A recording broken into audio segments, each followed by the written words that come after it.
కనీసము మెడలో పుస్తల తాడు 2 తులాలు, సరే అది పెట్టలేని వాళ్ళు ఉంటే కనీసం పుస్తే మెట్టే చేపియాలని అంటారు. కానీ ఈరోజు కాళ్ళల్లో మెట్టలు పెట్టాలన్న పేదోడు 20,000 రూపాయలు అప్పు చేసుకోవాల్సి వస్తుంది. అంటే వెండి ధర కూడా 4 లక్షలకు దగ్గర వచ్చింది కేజీ, అంటే 4,000 తులం. మినిమము 4 తులాలు లేని మెట్టలు రావు. అంటే ఎటు పోతుంది? ఎందుకు ఈ ధరలు ఎందుకు పెరుగుతున్నాయి? సామాన్యులకు ఇది అర్థం కాదు. ఏమన్నంటే దేశాధినేతలు ఏమంటున్నారంటే విదేశాల్లో ధరలు పెరుగుతున్నాయి, వేరే దేశాల్లో ధరలు పెరుగుతున్నాయి, మనకు సంబంధం లేదు అంటున్నారు. వేరే దేశాలది నువ్వేమైనా చెయ్యి, వేరే దేశాల వాళ్ళు మెడలో వాళ్ళు ఒంటి పైన నగలుగా వేసుకోరు, వాటిని బంగారంని పెట్టుబడి రూపంలోనే చూస్తారు. కానీ మన దేశంలో అలా చేసే పరిస్థితి ఉందా?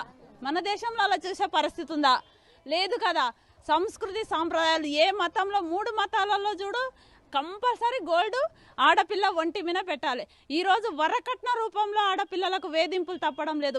మొన్ననే మీరు ఒక ఘటన చూసుంటారు.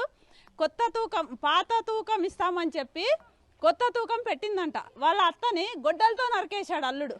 దీనికి ఏం సమాధానం చెప్తారు సార్?